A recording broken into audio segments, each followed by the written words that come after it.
વિદ્યાર્થી મિત્રો, લાસ્ટ સેશનમાં આપણે સમૂહ બેના તત્વોના થોડા રાસાયણિક ગુણધર્મો વિશે ચર્ચા કરી. એમાં સૌથી લાસ્ટમાં આપણે સમૂહ બેના તત્વોની રિડક્શન પ્રકૃતિ અથવા તેના રિડક્શન સ્વભાવ વિશે વાત કરી. હવે આજે વાત કરવાની છે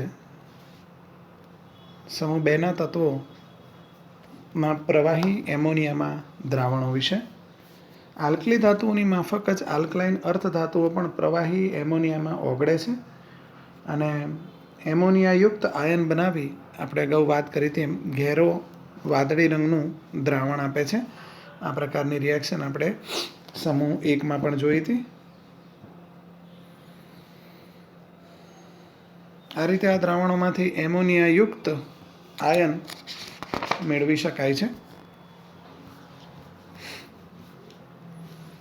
જોઈએ સમૂહ બેના તત્વોના ઓક્સાઇડ અને હાઇડ્રોક્સાઇડ વિશે થોડી ચર્ચા. સમૂહ બેના તત્વો સફેદ રંગના MO પ્રકારના ઓક્સાઇડ બનાવે છે.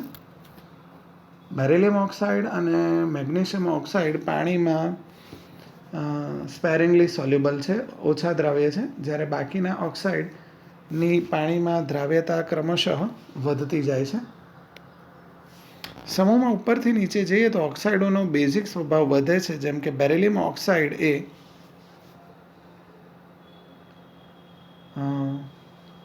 ઉભયગુણી છે અને જેમ આગળ વધતા જઈએ એમ એનો બેઝિક સ્વભાવ ક્રમશઃ વધતો જાય છે.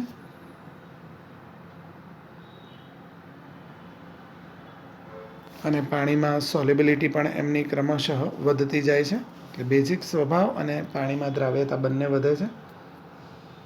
હવામાંના CO2 ને શોષીને આ ઓક્સાઇડ કાર્બોનેટમાં કન્વર્ટ થાય છે અને હવામાંના ભેજને શોષીને આ પ્રકારના ઓક્સાઇડ હાઇડ્રોક્સાઇડમાં કન્વર્ટ થાય છે.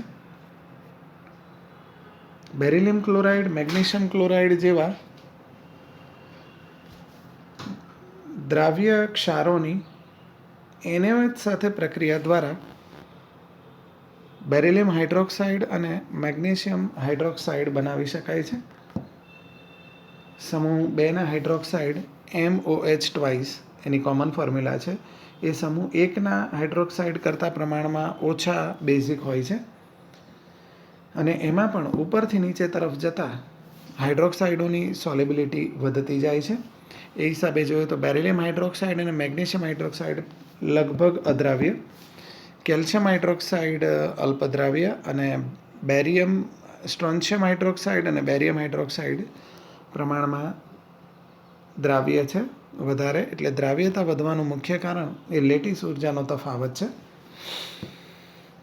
સમૂહ બેના જે તત્વોના હાઇડ્રોક્સાઇડો છે એની બેઝિકતા ક્રમશઃ વધતી જાય છે. તો કોઈ પણ સમૂહના તત્વોમાં ઉપરથી નીચે તરફ જઈશું તો ઓક્સાઇડો કે હાઇડ્રોક્સાઇડોની બેઝિકતા વધશે. એ હિસાબે જોઈએ તો બેરિલિયમ હાઇડ્રોક્સાઇડ ઉભયગુણી અને મેગ્નેશિયમ, કેલ્શિયમ, સ્ટ્રોન્શિયમ અને બેરિયમના હાઇડ્રોક્સાઇડ ક્રમશઃ બેઝિકતા એમની વધતી જાય છે.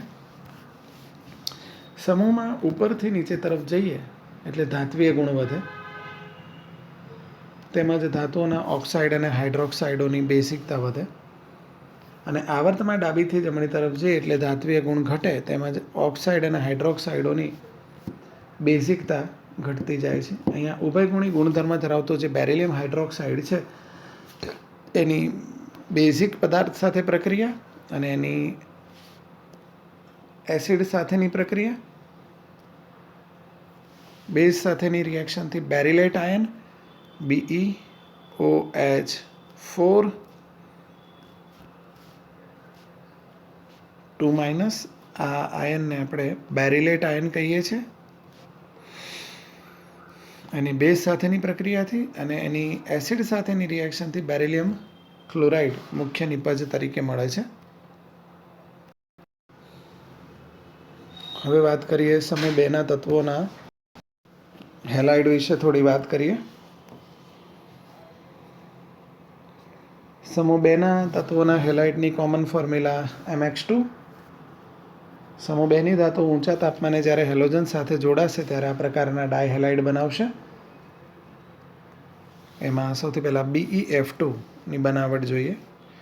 NH4 ટ્વાઇસ BeF4 ઊંચા તાપમાને એનું વિઘટન કરીએ એટલે BeF2 મળે છે.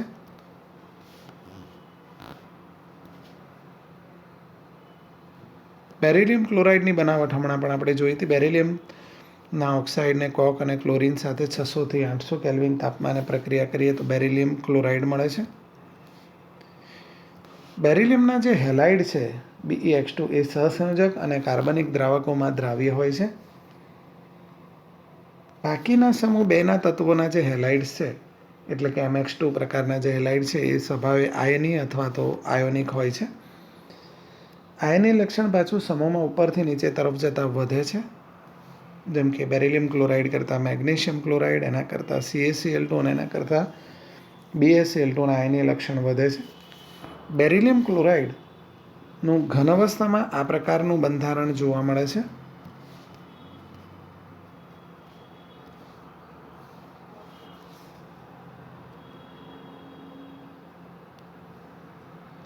બાષ્પ અવસ્થામાં પણ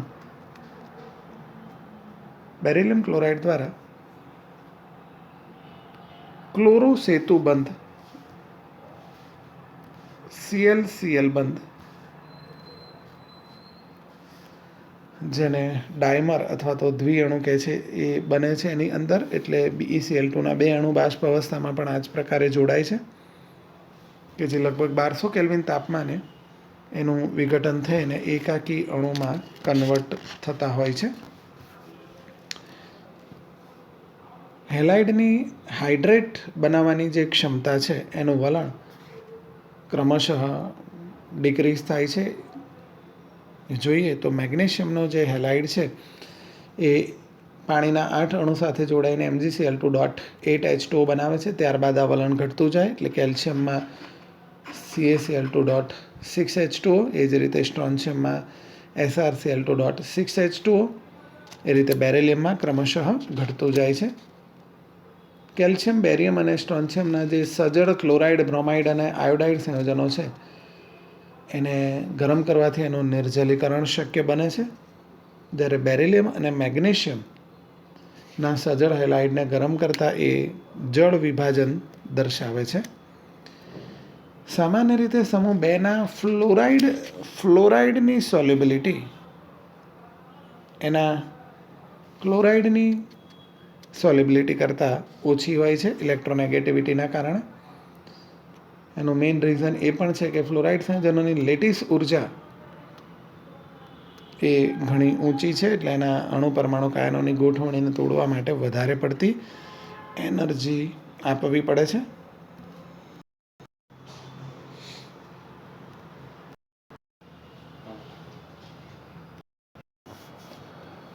જોઈએ સમૂહ 2ના તત્વોના ઓક્સો ક્ષારો. એમાં સૌથી પહેલાં સલ્ફેટ. તો સલ્ફેટમાં પણ ધ્યાન રાખો, જેમ જલીયકરણ એન્થાલ્પી વધે જનરલી એમ પાણીમાં આકર્ષણ વધે એટલે પાણીમાં સોલ્યુબિલિટી વધે. અને જેમ લેટિસ ઉર્જા વધારે હોય એટલે એને તોડવા માટે આપવી પડતી ઉર્જા વધારે હોય તો સ્વાભાવિક રીતે પાણીમાં સોલ્યુબિલિટી ઘટે. સમૂહ 2ના તત્વો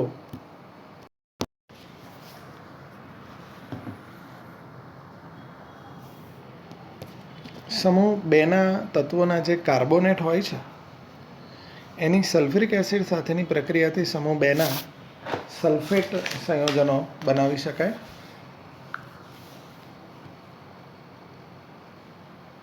તમામ સમૂહ 2ના સલ્ફેટ સંયોજનો જે છે એ સફેદ ઘન પદાર્થ અને ઉષ્મા પ્રત્યે સ્થાયીતા ધરાવે છે અને એની સોલ્યુબિલિટી ક્રમશઃ બેરિલિયમ સલ્ફેટથી બેરિયમ સલ્ફેટ તરફ જઈએ એમ ઘટતી જાય છે.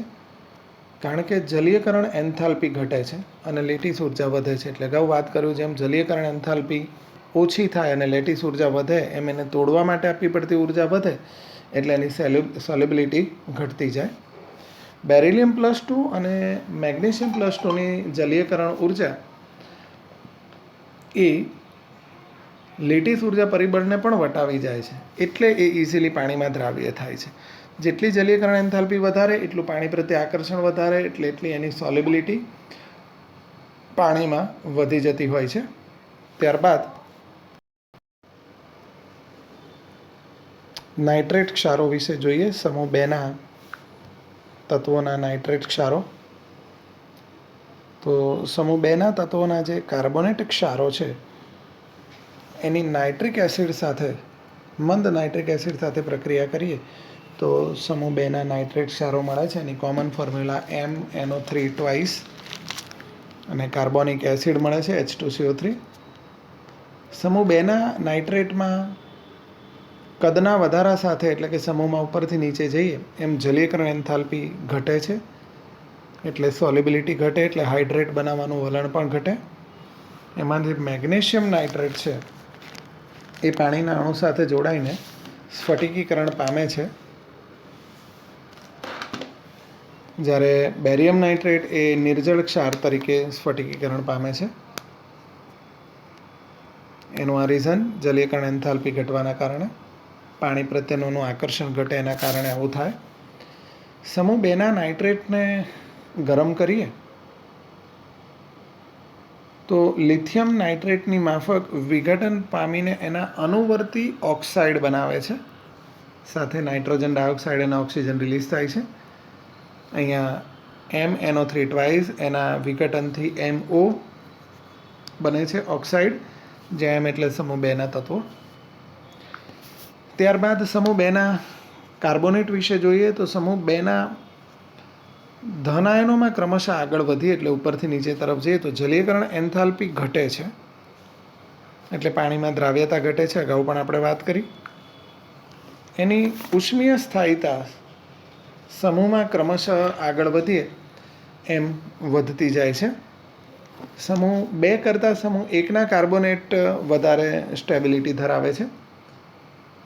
કેવી રીતે મળશે સમૂહ 2ના કાર્બોનેટ? તો સમૂહ 2ના તત્વોના ક્લોરાઇડની પ્રક્રિયા સોડિયમ કાર્બોનેટ સાથે કરવાથી સમૂહ 2ના કાર્બોનેટ મળશે અને NaCl રિલીઝ થાય છે. એ સિવાય જનરલ પણ સમૂહ 2ના તત્વોના જે દ્રાવ્ય ક્ષારો હોય એના દ્રાવણમાં સોડિયમ કાર્બોનેટ અથવા તો એમોનિયમ કાર્બોનેટ ઉમેરી અને સમૂહ 2ના કાર્બોનેટનું અવક્ષેપન જનરલી કરવામાં આવે છે. ત્યારબાદ સમૂહ 2ના તત્વોનો રિડક્શન કરતા સ્વભાવ. તો એમાં ક્રમશઃ ઉપરથી નીચે જઈએ એટલે કદ વધવાના કારણે ઇલેક્ટ્રોન ઇઝીલી ગુમાવે, એટલે ઇઝીલી ઓક્સિડેશન થાય, એટલે એનો રિડક્શન કરતા તરીકેનો ગુણ વધતો જાય.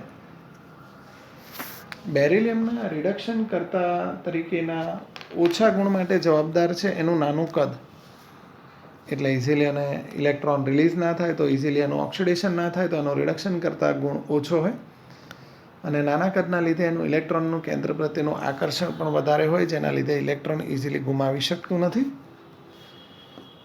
સમૂહ 2ના તત્વોના કદ એ સમૂહ 1ના તત્વો કરતાં ઓછા હોવાથી એનો રિડક્શન કરતાનો ગુણ સમૂહ 1ના તત્વોની કમ્પેરમાં, અનુવર્તી તત્વોની કમ્પેરમાં ઓછો હોય છે. પ્રવાહી એમોનિયામાં દ્રાવણ. તો સમૂહ 1ના તત્વોની માફક જ સમૂહ 2ના તત્વો પણ અગાઉ આપણે જોઈ ગયા કે પ્રવાહી એમોનિયામાં ઓગળીને ઘેરા વાદળી રંગનું દ્રાવણ બનાવે છે, જે એમોનિયામય MnH3X2+ આયનના કારણે હોય છે. તો વિદ્યાર્થી મિત્રો, સમૂહ 2ના જે તત્વોના ગુણધર્મો જોઈએ એમાં એકવાર રિપીટેશન લઈ લઈએ. પ્રવાહી એમોનિયામાં દ્રાવણ, રિડક્શન કરતા સ્વભાવ, એના કાર્બોનેટ ક્ષારો, એના નાઇટ્રેટ ક્ષારો, ત્યારબાદ એના ઓક્સો ક્ષારો, એમાં સલ્ફેટ ક્ષાર, નાઇટ્રેટ અને કાર્બોનેટ ક્ષાર વિશે જોયું. ઓક્સો ક્ષારો બાદ એના હેલાઇડ વિશે વાત,